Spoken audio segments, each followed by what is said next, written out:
কতদিন আত্মস্থা হবে বাৰবাৰ দুয়ো কিন্তু কৈছিলে যে মোৰ এই সংগ্ৰামী কণ্ঠটো জীয়াই ৰাখিবৰ কাৰণে মোৰ দলৰ ৰাস্তাটো এতিয়াও খোলা আছে।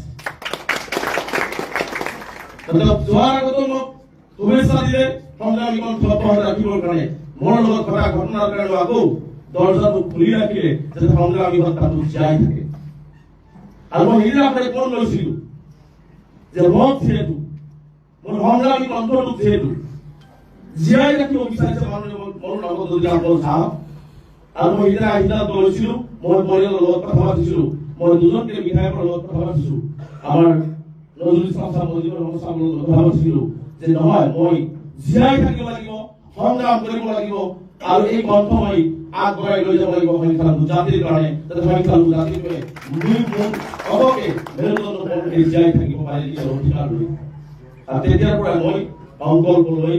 আমাৰ পাৰ্টি সুপ্ৰিমৰ লগত বিভিন্ন কথা বাৰ্তা হৈ আজি এইটো পৰিৱেশ আহিছে। আৰু মই